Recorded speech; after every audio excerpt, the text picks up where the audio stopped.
The 2021 UCC MBA Marketing Cohort, known as Vision Marketing Consultants, now presents today's webinar entitled COVID-19, Jamaica's Digital and Marketing Catalyst.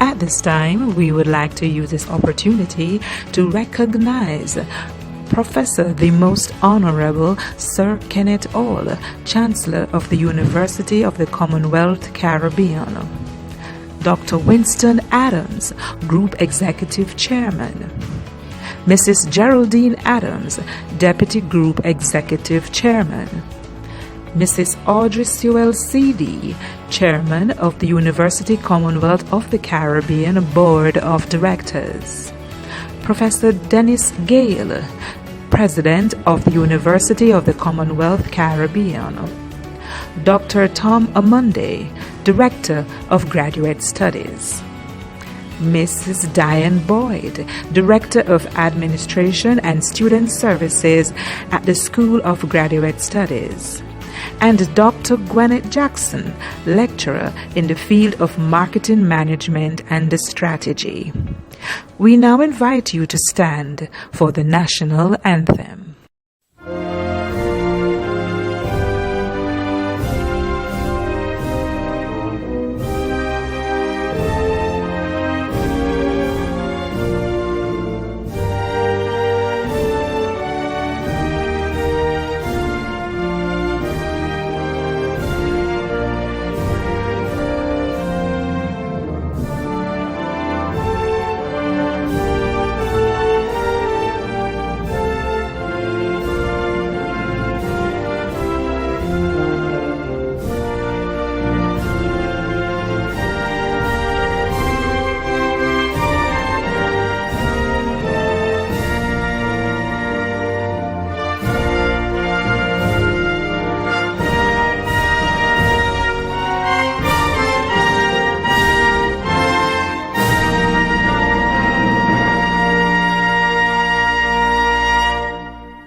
On March the 11th, 2020, the World Health Organization declared COVID-19 a global pandemic.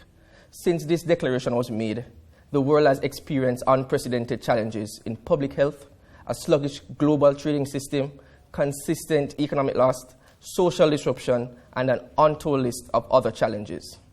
People and businesses across the world were now placed in survival mode and were propelled and compelled to reshape their minds and to move into an unfamiliar, unconventional yet multidimensional technological domain regarding how we design, redesign, and execute businesses and create innovative solutions to education and medicine, to name a few.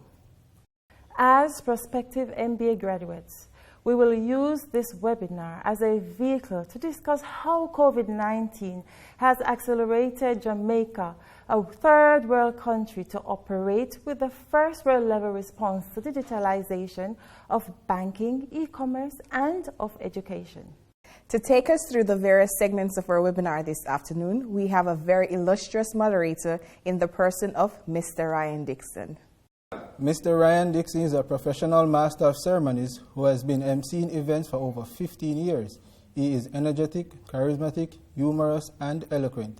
Being a quick thinker and very creative, he makes moments at events both enjoyable and memorable. He maintains a reputation of being very fashionable and always pleasant and professional when presenting. As Master of Ceremonies, he has participated in numerous events over the years to include weddings, anniversary celebrations, bridal expos, corporate events, graduations, banquets, award ceremonies, pageants, and fashion shows, to name a few. He studied entertainment management at the Vocational Training Development Institute and public speaking and radio presentation techniques at the Media Technology Institute at the CPTC, and is a frequent guest on the radio program Love and Sex with Dr. Karen Carpenter on Nationwide 90.5 FM. Without further ado, we now hand over to Mr. Ryan Dixon. Welcome, everyone. Thank you for joining us for today's webinar. My name is Ryan Dixon. The webinar today, which is entitled COVID-19, Jamaica's Digital and Marketing Catalyst, promises to be very informative and engaging.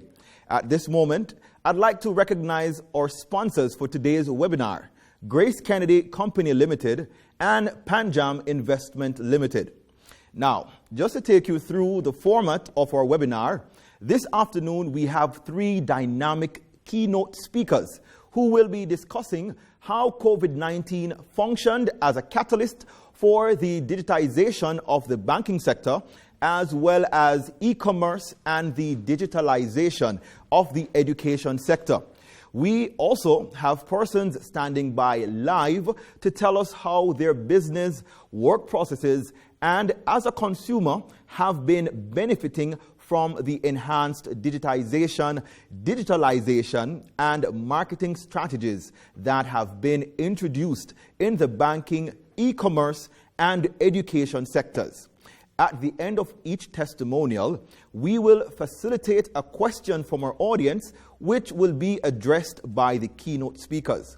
So, please type your questions along with your name and a location into the chat. We would also really appreciate your feedback at the end of the webinar. Therefore, we will be seeing and sending you the evaluation form, which will only take a few moments to complete. Now, to introduce our first keynote speaker this afternoon is Ms. Joan Johnson from the UCC MBA Graduate Cohort, known as Vision Marketing Consultants. Ms. Johnson, it's now over to you. Mr. Jasford Gabriel currently serves as the president of the Jamaica Teachers Association. His professional training encompasses areas related to education, leadership, economics, and management. He's an astute professional with over 3 decades of experience in teaching at the secondary and adult educational levels. He is passionate about the improvement of working conditions and standard of education across all levels in the Jamaican education system. He has been married for 24 years and is blessed with 2 teenage daughters. He is a Christian, and in his spare time, he enjoys listening to gospel music and playing a good game of dominoes. Thank you, thank you. Good afternoon, Mr. Gabriel, and welcome to our webinar. Now, we can all testify to the fact that Jamaica and even the world has witnessed a paradigm shift within the education sector as a result of COVID-19. Can you tell us in more details how COVID-19 has functioned as a catalyst towards the digitalization of the education sector, as well as the marketing strategies now being executed? It's generally agreed that the COVID-19 pandemic has caused the greatest dislocation in education internationally. United Nations studies last year, October, noted that in Jamaica here, we are experiencing the greatest shift we have seen in our education sector. Up to when we closed school March of last year, for many schools, phones were not even allowed in school. After March 12, one principal told me that school was now inside the phones. That is a very, very vivid description of how things have changed rapidly in a very short space of time. Before we get into how the COVID-19 is transforming the system and some of the strategies, some of the realities that we have encountered and we are still grappling with as far as treating with education during the pandemic is concerned. One, students are unable to connect online in very large percentages. Last term, 2020, we had, based on UNICEF Capri study, in the region of 34% of our students having reliable connectivity and or devices. We have moved that, based on our studies, up to 2 months ago. We have moved that to in the region of 60%, and so we have gradually improved that. both in terms of connectivity and devices. In a study that we conducted among our teachers, the single greatest challenge that the teachers encountered is the lack of supervision of students in the digital space. Clearly, parents and guardians were never trained for this. In the classroom, teachers are king and queens over their students. They exercise all the necessary autonomy in terms of class control, and they are able to carry out all the necessary dictates to facilitate teaching and learning. In the online modality, it is not so. Many times students will turn on the cameras and they are off, or parents are not even able to get them to conform to the timetables that have been specified. There are also challenges in terms of screen time. We have seen in so many countries across the world, Canada, United States, Australia, decisions have been made in terms of the number of hours that teachers and students ought to spend before the computer screen. We have not quite decided on that just yet, so that's another challenge that we are working through, as well as challenges to treat with differentiated instructions while we are treating with online, because our system is an inequitable one. Students are placed coming out of primary schools based on performance in PEP, and you know that goes from 0 to 100%. So we have great inequities across the system. So in any school, it taps into the expertise of all our teachers to make sure that they can offer differentiated instruction, meaning they are catering to the different ability levels while they are out in the digital space. That's very challenging. And further to that, to make sure that the assessment can capture the varying abilities, and it's particularly challenging when we have a culture of standardized assessments. And so with these challenges, it means now that we have to think strategically and we have to think creatively. So the COVID-19 pandemic is a blessing in disguise, because it has caused us to now seek to transform our education system using digital transformation. So what have we seen since March of last year? We have seen in excess of 100 schools that now have internet capacity that didn't have that before. We see partnerships being developed, and the truth is, what we have seen over the last 6 months in terms of the improvement in internet connectivity in schools and across the country, the rate is more rapid than we have seen since 1999, when internet came to Jamaica for the first time.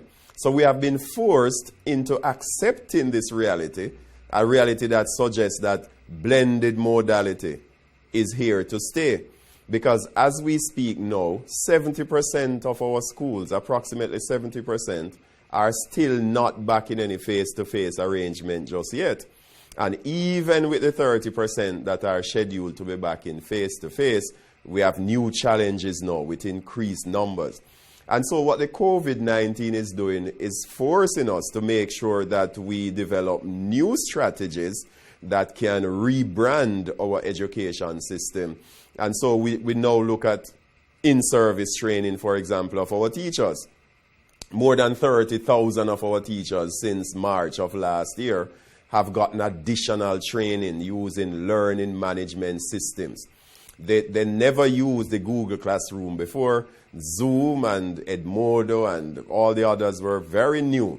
But our teachers have adjusted very rapidly through the Ministry of Education, through the Jamaica Teaching Council, continues to offer training to our teachers so that they are better able to manipulate the learning management systems in a way so that they can treat with the differentiated instructions and assessments to which I alluded earlier.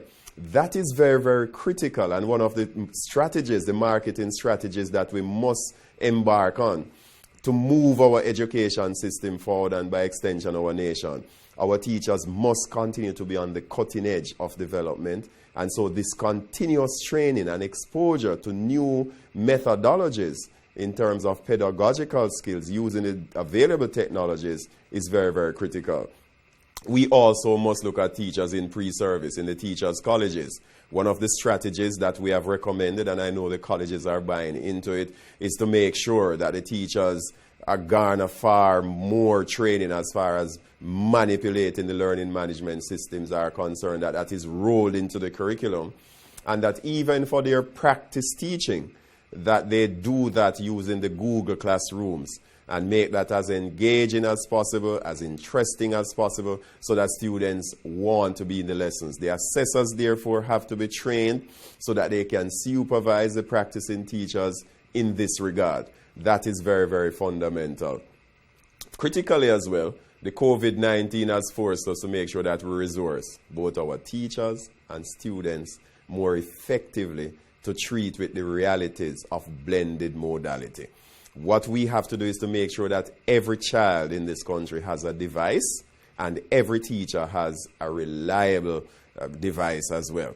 And so the Jamaica Teachers Association, for example, joined in the call for the one device per child initiative, because we understand how critical it is as a strategy to ensure that all our students are properly resourced with the necessary technologies to access education.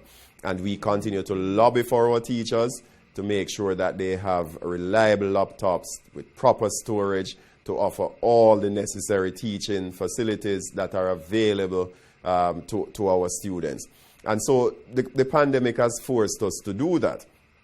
I mentioned earlier that the ministry is moving at pace, working with telecom giants, and we're asking for more competition in this regard to make sure that we roll out more internet broadband across the country and in all schools. Because the way of the future in education is to be able to offer synchronous learning.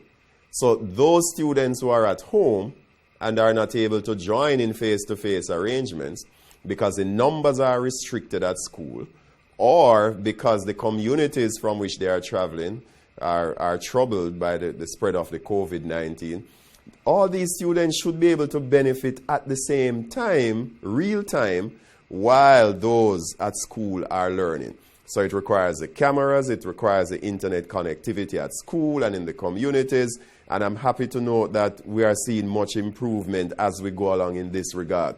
The teachers have gotten very, very creative, and the ministry is supporting this initiative through the private partners and through satellite internet connections to make sure that synchronous learning is taking place and continues to take place. That is very, very critical. We are heartened to know that the Minister of Science and Technology mentioned that by the end of 2025, Jamaica will be a fully digitized society. It's a necessary imperative for the advancement of our education system that we become fully digitized, meaning that we'll be able to solve the issues as it relates to internet connectivity, devices for teachers and students, the synchronous learning of which we speak. It has to be affordable so that households can buy into it, and we have to make sure that it's competitive enough so that we can attract other partners as well into the industry, because the more competition we have, the more prices will go down. But that's a vision we are calling for, because we have to think so creatively to understand that the facilities have to be available for blended learning to take place, not just in Kingston and Portmore and Mandeville and Montego Bay, but right across Jamaica to the very nook and cranny, of our communities, because our students and teachers are there as well. And so the plan is to make sure that this happens by the end of 2025. Clearly, it's going to require great partnership, a lot of expenditure, but where there is a will, there is a way. And with the movement that we have seen since March, I'm encouraged that this can happen. So a key part of the strategy in terms of transforming our education system is to make sure that we make our society a fully digitized one. It makes no sense we pin all our hopes on just going back to face-to-face arrangements. It has been made clear to me already, and I happen to know, based on the context in which I work, that there are parents and students who are already requesting that even if and when things go back to normal, they would desire to continue learning online, because it comes with certain advantages as well, to be able to learn from the confines of your home or wherever else. And so we have to accept the fact that blended modality and learning is the way to go. And so we have to put the necessary structures and systems in place to facilitate that. A key part of the marketing is to ensure that we get this digitized society and invite as many competitors as possible, and that we all buy into it to make sure that we are providing this right across the school system, across communities, in the homes across the country. Because education is key. Education is the way to lift us up out of poverty and to give us hope. And of course, like I said before, key part of the strategy must be to have a strong focus on our teachers, the working conditions of our teachers, as well as the training and efficacy of our teachers, because researchers have shown that the greatest impact on students' performance is teacher quality. So we have to make sure we invest as far as the quality of our teachers is concerned, and that we retain our teachers if we have any intention of moving our education system forward and remaining as competitive as possible in this digital age. And so those are some of the challenges we are having and some of the imperatives that we must engage in, as well as strategies as we go forward. Well said, Mr. Gabriel. Now we will go to Miss Jody Ann Evans, a teacher at the Jesse Ripoll Primary School, who will give her testimony regarding how the digitalization of the education sector has impacted the ways she executes the syllabus she is giving to her students. Thank you, Mr. Dixon, for that lovely introduction. Now, whenever we talk about COVID and its impact on the education system, we really more so focus on the students' ability to transfer from the usual system to now having to focus and learn independently. When I say independently, I am isolating the parental involvement, and I'm isolating the teachers who would have been on Zoom or would have been on Microsoft Teams. I'm looking at the student themselves now feeling more responsible for their learning. Now, even looking at its impact, we know, based on our situation, realize that no two students are the same. No two institutions are the same. No child's environment or background is the same. And we look at it to say that the child who has a device, the child who has stable internet connections, they would be better prepared for the online learning as opposed to the child without. So, for example, my institution, we have at least 80% of our students with devices and stable internet connections. So it would have made this transfer to the online platform a little bit easier for myself and my students in terms of the resources that we would need in order to take on the online platform. Now, as an educator, once we have separated whether or not our students have the resources, it's now important for us to focus on the meat of the matter, focus on whether or not they are now able to learn through a screen. And it puts things into perspective. I personally believe that COVID-19 would have forced or sent us in an era that we're otherwise taking our time adjusting to. No, we as teachers, we as educators have to learn how to reach our students. We're doing more action research in the classroom. We're now doing more research. We're now looking at how can I still engage my students when I'm not there with them, And we realize that this generation of students, they're the ones who are, they're learning through the tablets. They have their own cell phones. They watch the televisions and everything like that. So COVID-19 would have basically geared us as educators into an era that our younger generation are already growing into. Because of that, there is some level of gratitude in that situation. But otherwise, holistically, as an education system, I think it really taught us an important lesson that we have to be more cognizant and mindful of the era that we're in. And truthfully, with the experiences of COVID-19 and the online platform, we have also been able to look at our students differently, look at the way they learn differently. We have to now get our mindset out of how we were taught and how we have learned to now bring our students forward.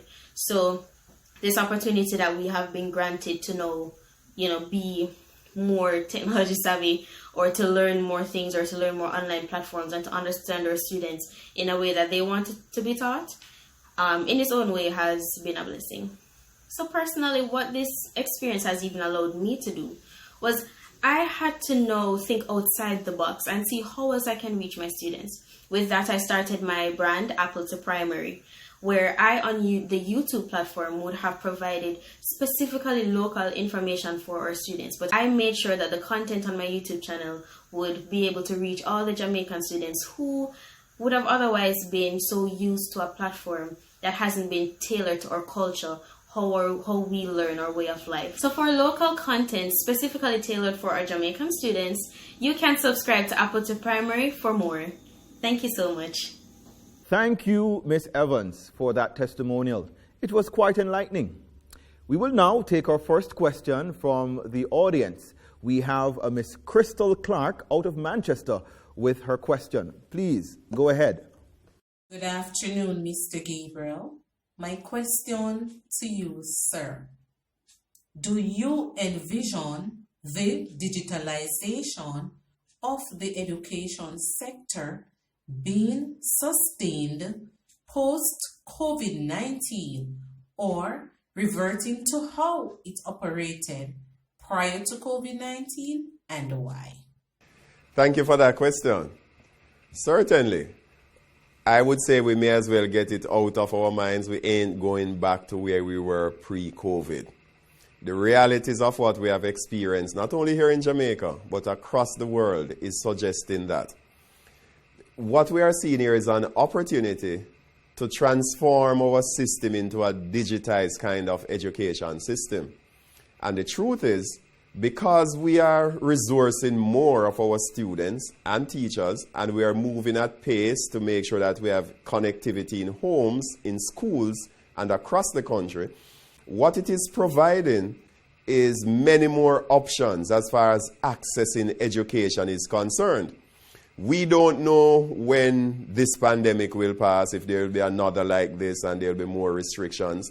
And so we have to make sure that we put provisions in place so that we can continue to have a blended kind of modality. So that a school that has 1,000 students, if the school is not able to engage more than 400 students because of distancing or other factors on the school plant, they can still engage the other 600 simultaneously or synchronously.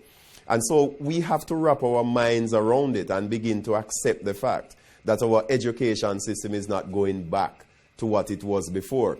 But if you ask me, it's the biggest improvement and the most significant positive change that has taken place as far as our education system is concerned, because we still retain all the skills we had before, but on top of that, we have garnered far more skills as far as manipulating learning management systems are concerned, continuing to collaborate more and to access more information and skills as we dialogue with individuals here in Jamaica and across the globe. And clearly, more and more students and teachers are accessing devices and getting equipment. So it's a challenging era, but it's also an exciting era. And we are moving forward with this digitized concept.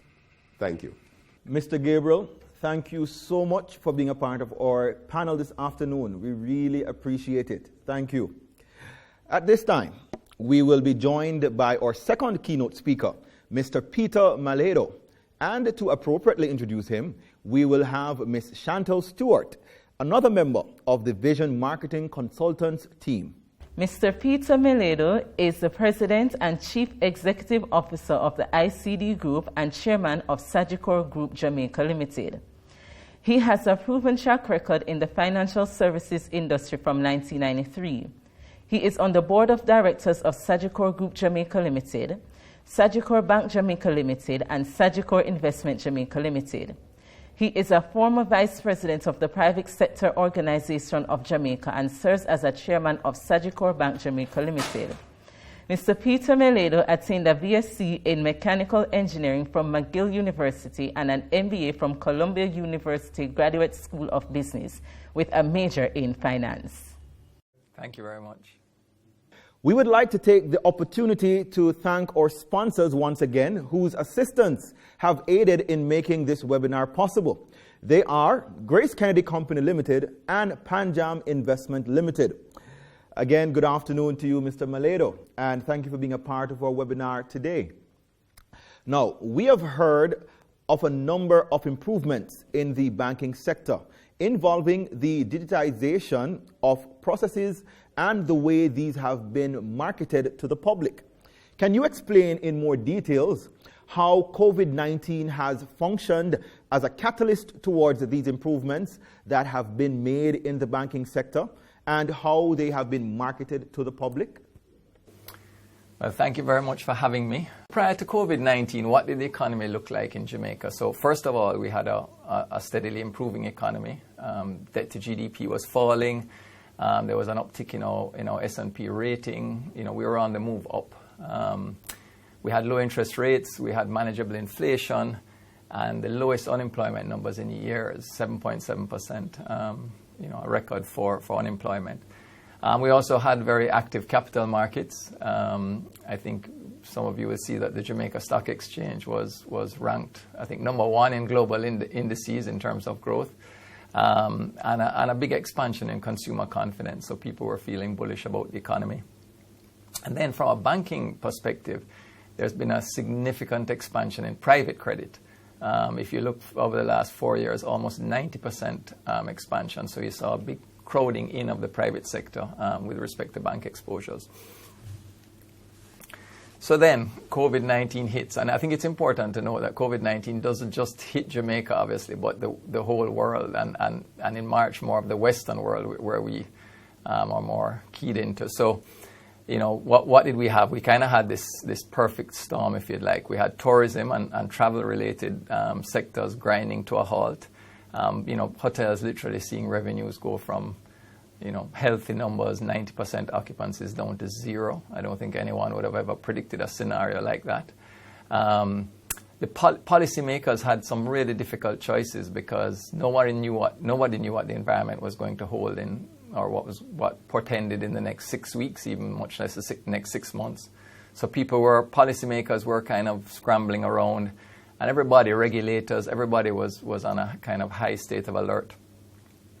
Also, physical movement, just moving around, became limited, and that presented a challenge, obviously, for any client-facing businesses. How do you interact with a customer in this new environment?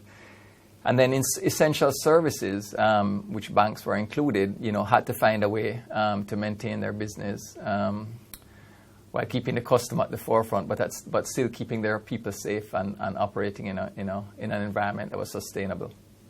So, kind of like some of our colleagues said, is this really happening? Can this be happening? As the bad news just kept rolling in. So typically in this kind of environment, everyone has a kind of BCP or a crisis management plan. I think this pandemic threw most of them out the window because of the depth and breadth of its impact. But really, how did the organizations that I'm familiar with treat with this? So first of all, they kind of tried to assess what the critical concerns were for the organization at day one. What did they have to do to remain viable? And, the organizations I'm associated with, we had to look at what about our people? How do we keep our people safe while, keeping the business rolling? So that was kind of the #1 priority. And then the second thing is you kind of sit around a room with your colleagues and you ask yourself, how deep is this going and how long will it last? And that was a difficult question to answer. I think it's still a bit of a difficult question to answer. But certainly at that time in April, May, it was a burgeoning kind of concern. From a banking perspective, the most important thing is managing your liquidity. Banks really fail from solvency. It's really all about liquidity. So it was about making sure that we had ample liquidity. The Bank of Jamaica, the Minister of Finance were introduced some very useful policies to help us with that. But we had to make sure that we had enough liquidity to satisfy demand from our customers. And then also we had to manage customer confidence, right? When you have a crisis, consumers become nervous, and you had to reassure them that you had this, under control and you were doing the right things, and ensure customer delivery no matter what. And that's what I'm going to speak a bit more about, is how did we ensure customer capabilities in that difficult time. And then I think when you kind of look a little bit beyond the immediate short-term concerns, you think, well, okay, is this an opportunity? Where in here is there an opportunity for me to really perform for my customer and build loyalty and then grow market share as we come out of this crisis? So those were kind of the continuum of concerns and what we thought of how to address them as we went forward. So, I think it's important to note that before COVID, banks were already on their digital journey, no question. Everyone was focused on digital channels, and in Jamaica, I think most developing countries, it's not like you're reinventing the wheel, right? It's really about tropicalizing what's happening in countries who are more developed and ahead of you. So we all had a future roadmap of digital transformation. I think the pace of it is what was different with COVID hitting. So moving customers online is always cheaper. You have opportunities to upsell, you get better data. There are many advantages, but there are also some significant inhibitions. One is internet penetration. Customers' adoption rates, and the adaptability of customers to being treating with physical services and then adapting to being online. So there was that kind of resistance in the pre-COVID days, if you'd like, to digitalization. And then obviously there were significant investments to be made on systems and infrastructure to ensure that we were in a position to deliver many of the services that we took for granted, now to the customer with this limited physical movement. So that was kind of, we were on this journey, no doubt, but all of a sudden, it had to be accelerated dramatically. And I think that's really where the rubber met the road in this case. So what did the banks do? You had a situation where we were struggling with many internal concerns, how to keep employees, comfortable, how to roll out work at home solutions so that many of them could work at home. And as all of you know, cyber threats increase. As you distribute your network more and more, cyber threats become more and more dangerous. And so how do you cope with having your employees working from all these disparate locations while still keeping your service levels up and keeping your data secure and your clients' data secure? So what did the banks do? Well, a lot of hardware was rolled out, intelligent ABMs. The pace of those rollouts increased significantly, kiosk-type arrangements where customers could go in a safe place without anybody in the room and do their banking. And the capability and functionality of those ABMs was expanded quite significantly. We went, I think you'd have seen the whole IPO craze that had happened pre-COVID. Many of the kind of typical walk-in IPO where you sign in, you subscribe, well, that went online, and you could actually, from your e-banking platforms for some of the banks, subscribe directly to IPOs and actually put your money, take your money and put it into the IPO without touching any paper. And that became a kind of, standard offering and obviously helped keep the momentum at the stock market level. We saw a big increase in the capability of e-banking. So many of the e-banking services that were kind of slowly being rolled out, with a kind of 3-year roadmap, had to be accelerated. So, standing orders, bill payments, e-statements, all of the things that were kind of, channel or set up for the future had to be done now. And, there was a kind of frenzied activity to get these things online, these capabilities online. And I think many of the banks were able to do that well. There were also some interesting offshoots, so, what the customers who were engaging online all of a sudden were finding that their data bills were climbing because they were doing all this banking online, and then, their data was being chewed up. And so several banks came out with this, with kind of innovative ways of defraying that. So some even went as far as zero-rating the data charges, so that folks could, through Digital and Flow, could treat with their banking without any additional cost. So, and then I think another initiative that that caught my eye was senior citizens who typically are your kind of late adopters.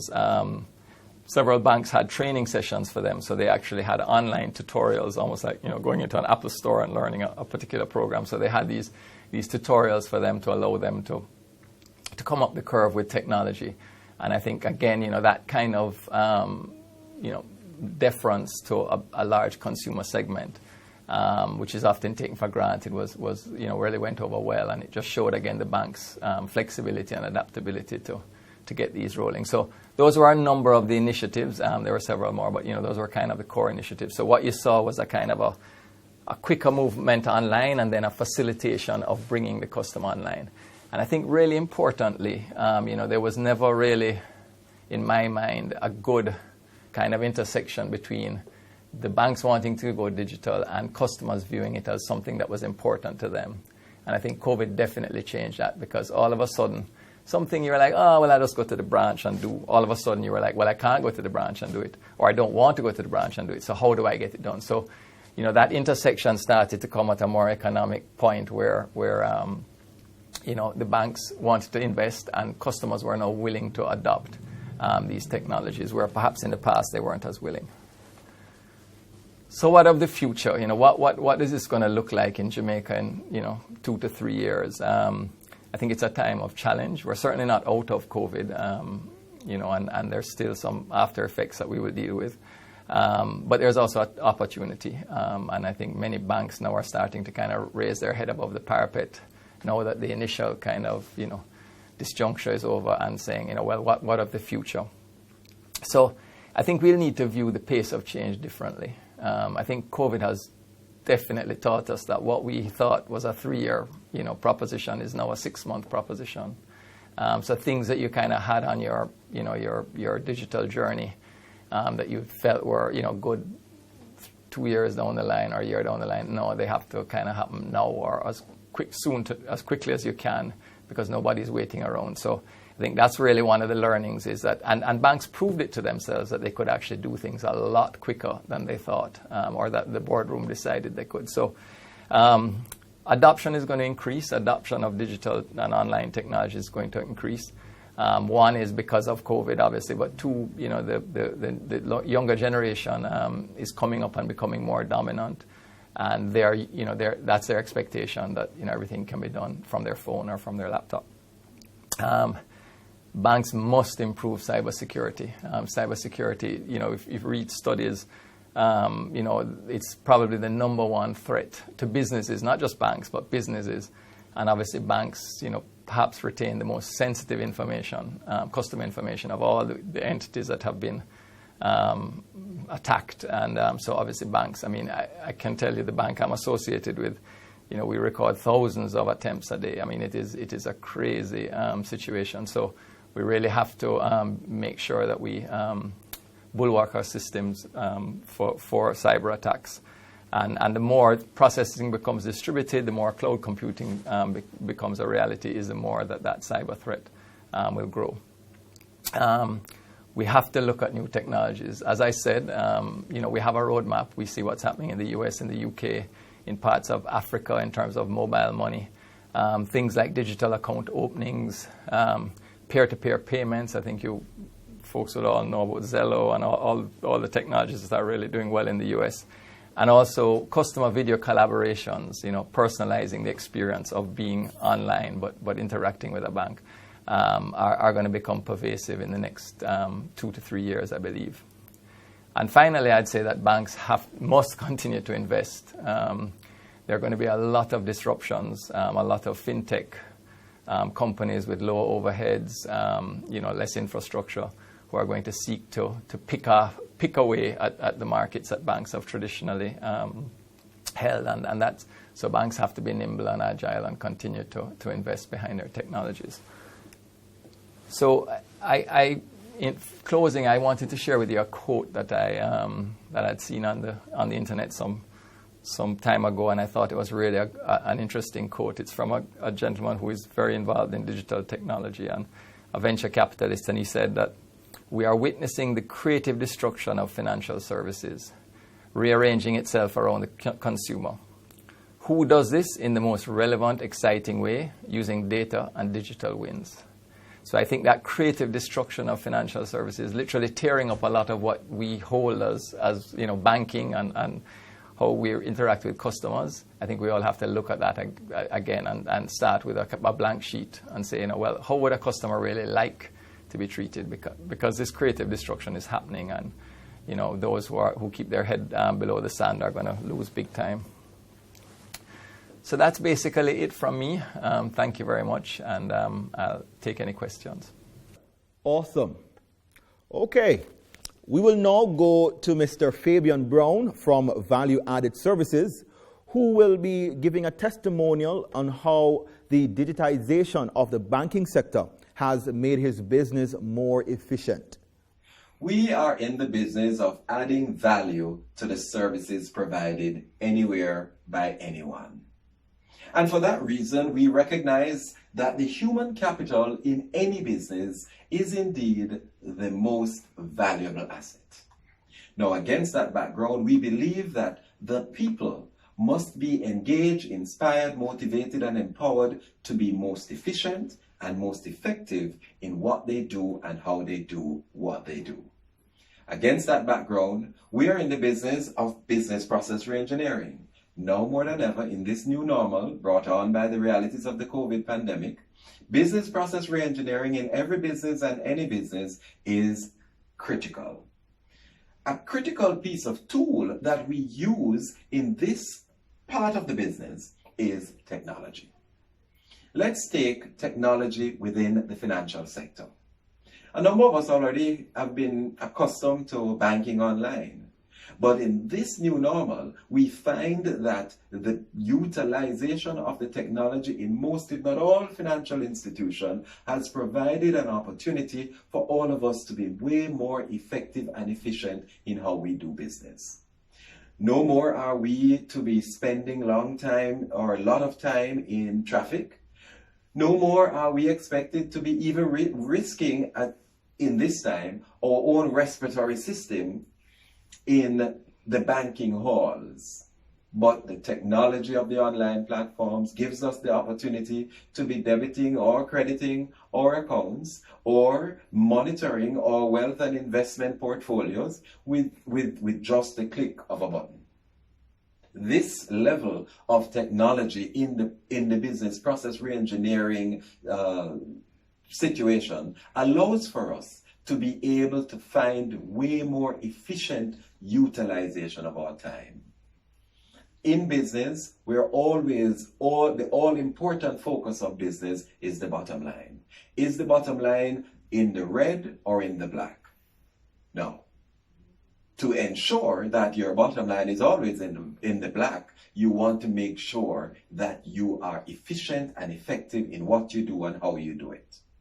The financial institutions in Jamaica and the world over, now more than ever, has given us an opportunity through the use of technology to ensure that our bottom line is in the black.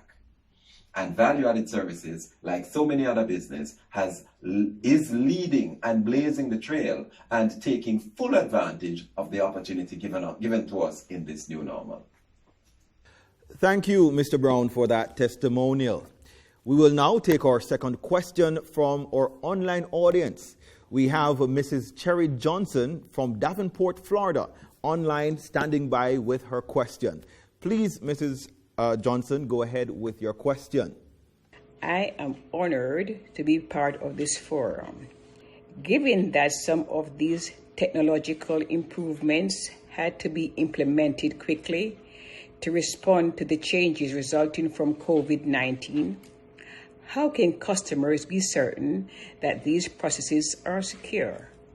Thank you. That's an excellent question, and one that everyone should think about when they're using new services. I think it's fair to say that the banks have a fairly rigorous, all banks have a fairly rigorous change management process or processes, and it goes through several layers of audits and checks before any new systems are introduced. Also, I think that the key areas that banks have to pay attention to are the Data Protection Act, obviously to ensure that they're conforming with that. And then secondly, making sure that these new processes are warehoused or sit within an infrastructure that is as immune to cyber attacks as the rest of the banking systems are. So I think you're protected by the importance that the banks place on protecting data first, protecting against any kind of attack, and the kind of very deliberate and iterative processes that are used with any new capability or functionality that's introduced. So it's not obviously 100% foolproof, but I think the banks do their best to make sure that that these changes are well vetted, and there's a high level of user acceptance testing, a high level of troubleshooting before they're presented to the public. Mr. Maledo, we would like to thank you once again for being a part of our panel this afternoon. Now at this time, we will be joined by our third keynote speaker. And to appropriately introduce our speaker is Ms. Maquita Clark, another member of the Vision Marketing Consultants team. Dr. Leslie Henry is an adjunct lecturer in the graduate programs at the University of Technology, UTech, and the University of the Commonwealth Caribbean, UCC. Its main focal areas include international business, corporate strategy, leadership and strategy implementation, and business ethics.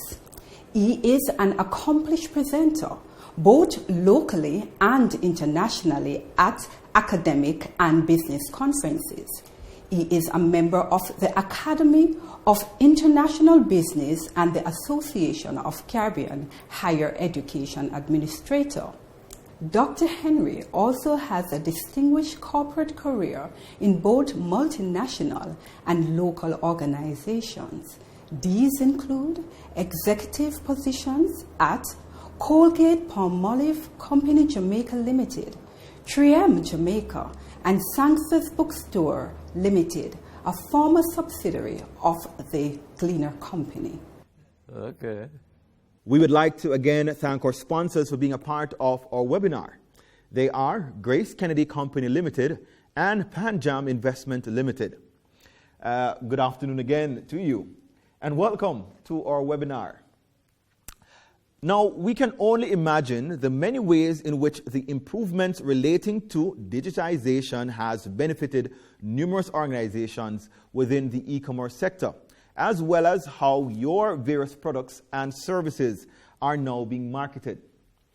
Can you provide for our audience more details of these improvements in technology within the e-commerce sector and explain how it has impacted your marketing strategies and how you envision e-commerce evolving technologically in the future? Thank you, Mr. Dixon, for hosting this webinar, and thanks for inviting me, and also thanks to the staff of the UCC, and in particular, Vision Marketing Consultants. And I will respond to any specific questions later on in the presentation. COVID-19 is what I call the mystic pandemic, because this disease, as it is, was inflicted upon the world and upon us in early 2020.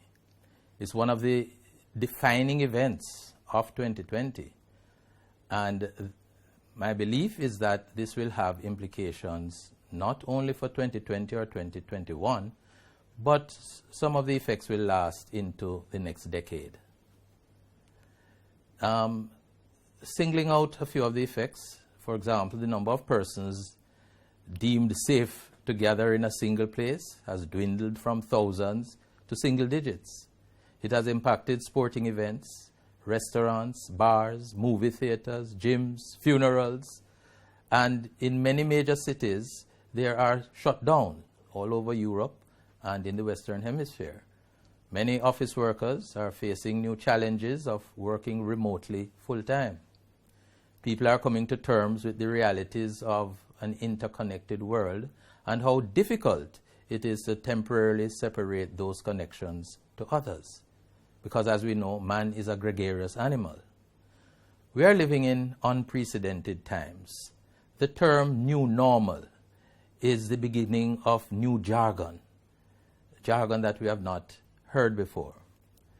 As more cities are going under lockdowns, non-essential businesses are being ordered to close, and customers are generally avoiding public places. As COVID-19 spreads, and as it was officially declared by a pandemic by the World Health Organization, people responded by doing many different things. They were stocking up in general. They bought out medical supplies like hand sanitizers and masks, and other household essentials like toilet tissue and bread.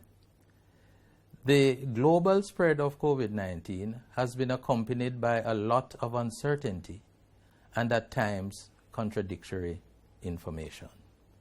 But let's get a little more specific now, the impact of COVID-19 on the e-commerce landscape.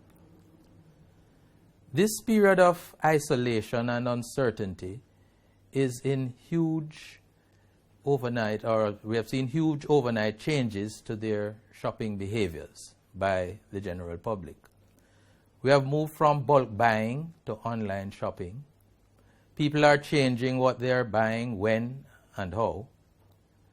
But the response to COVID-19 has not been universally felt across generations, with consumers of different age groups responding differently to the crisis. This is a rapidly evolving situation. So surveys which have been done or are ongoing are quickly outdated as behaviors change with circumstances.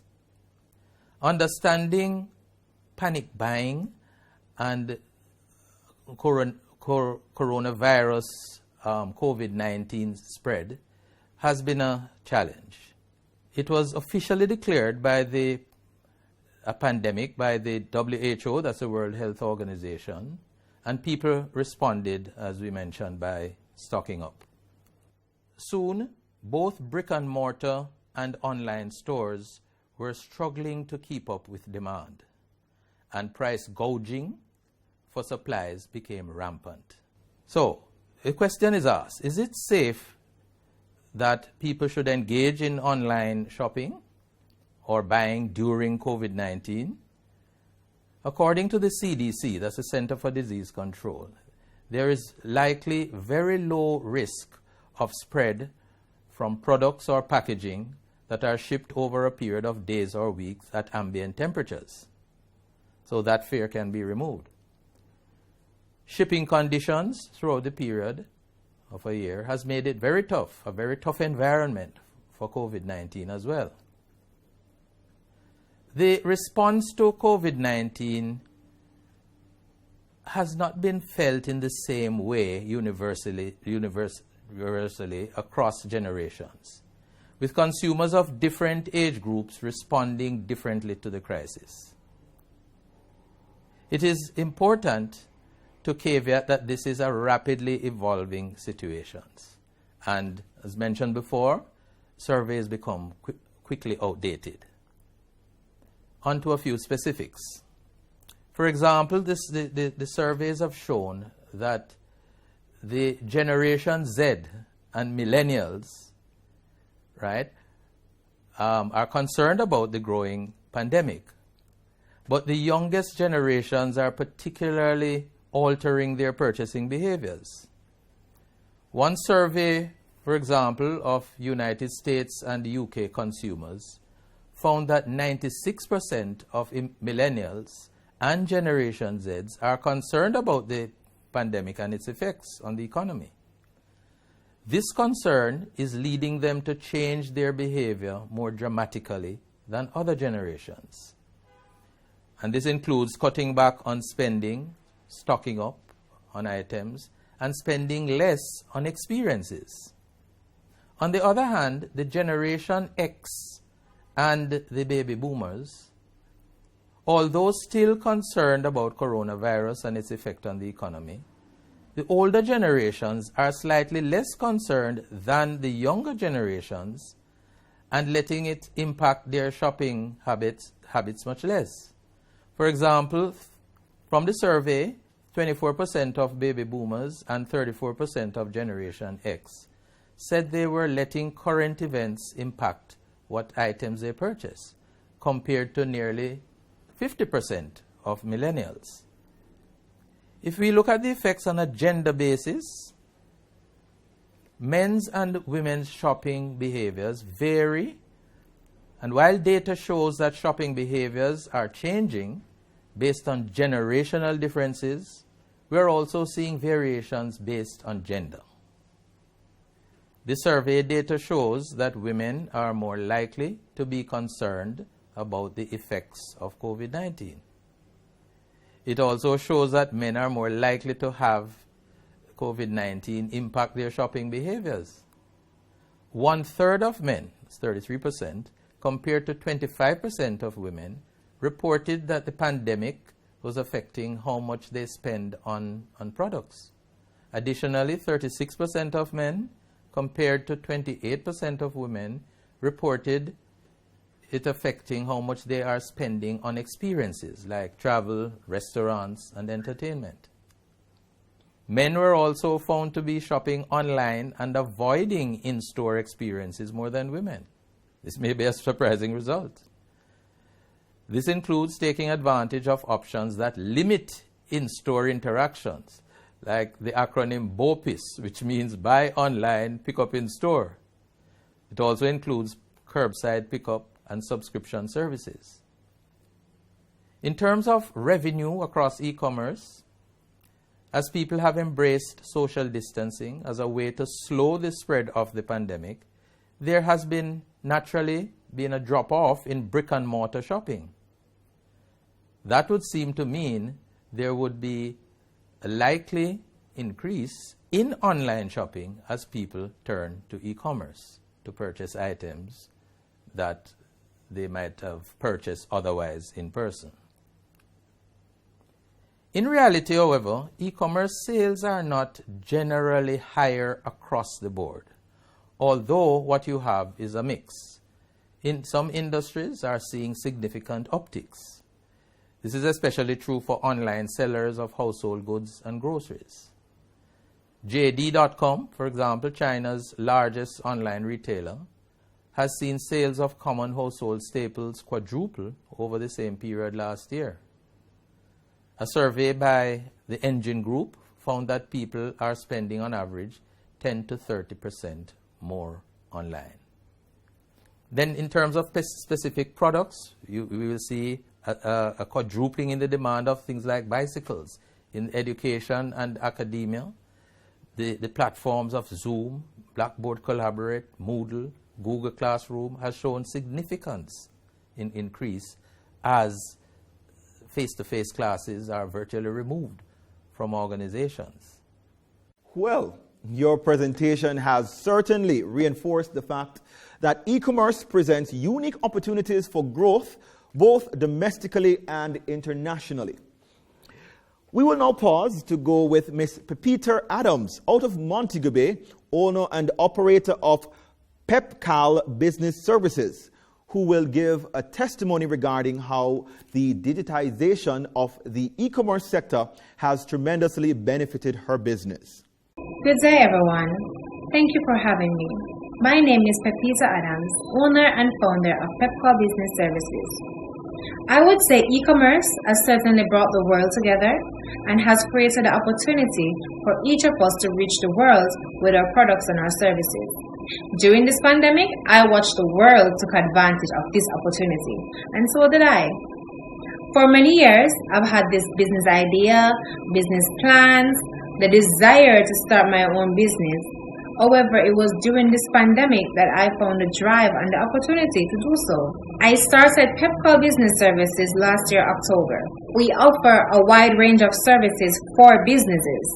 I saw where there were a lot of entrepreneurs and new businesses that emerged from the pandemic situation, and I saw the great need for these types of services.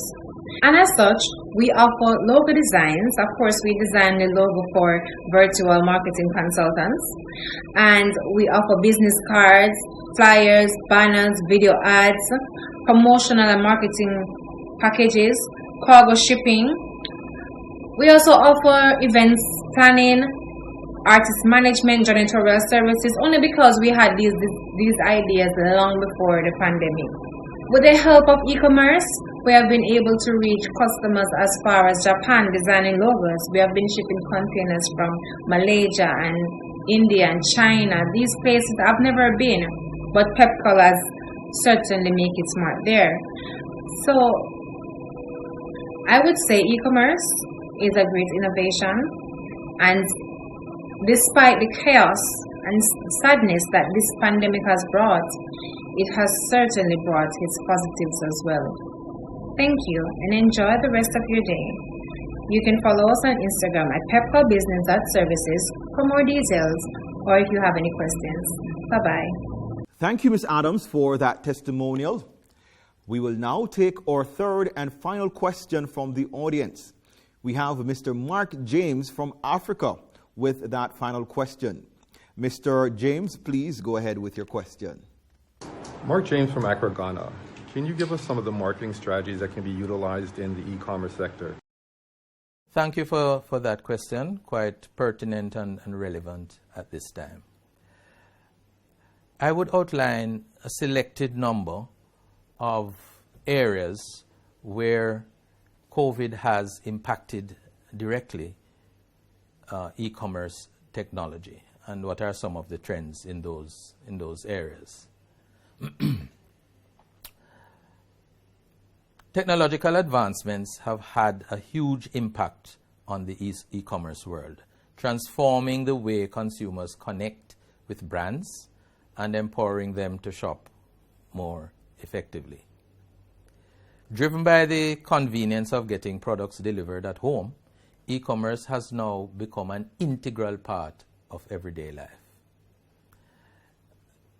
The necessity of, for example, the necessity of omni-channel presence, which is a multiple channel type of scenario, is one. The need for extensive personalization, the shift to mobile use and technology, the rise of what we call conversational marketing, the implementation of AI, artificial intelligence, and chatbots into customer communications, and the importance of image search is but a number of areas which have been impacted, and we can see the intensive growth in these particular areas.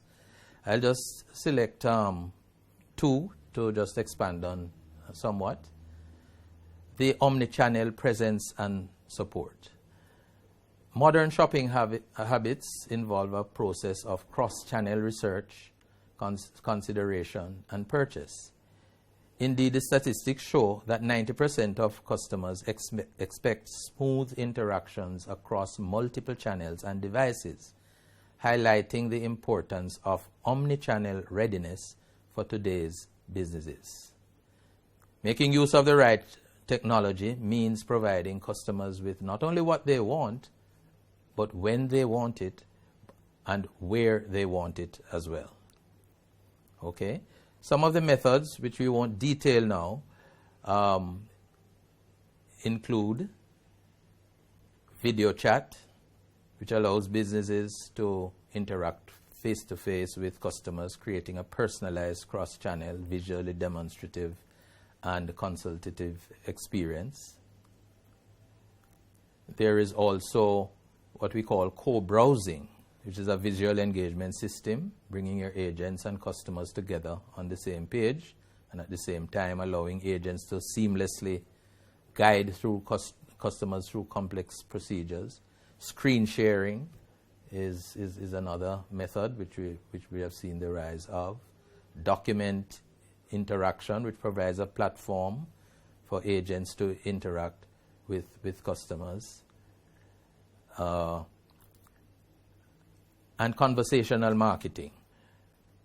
Traditional marketing channels, as we know, flow only in one direction.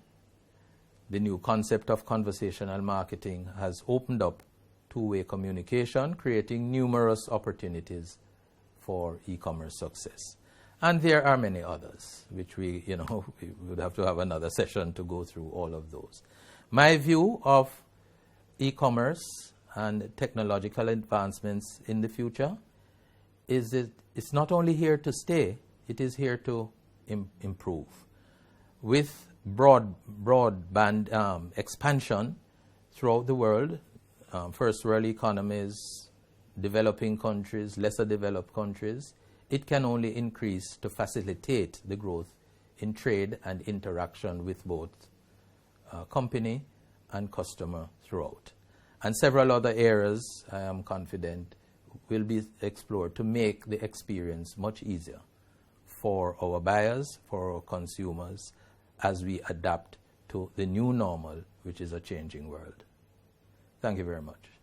Well, ladies and gentlemen, that concludes our discussion for today. We want to thank all our participants for their questions. We may not have been able to take all your questions today, but we will try our best to give you a feedback. We're now going to take the vote of thanks from Ms. Diane Samuels. I would also like to use this opportunity to once again thank all our keynote speakers for contributing to such a robust discussion. I would like to further extend thanks to the audience and special guests for taking time out of your busy schedules to be a part of this webinar. We trust that you have found the discussion to be very informative. We would also like to thank our sponsors for supporting this webinar, as well as to thank our moderator, Mr. Ryan Dixon, for his support and for so ably executing his role. We would like to remind our audience to complete the evaluation form that has been emailed to you and to inform you that you will be receiving a recording of this webinar. Thank you all once again and have a pleasant afternoon.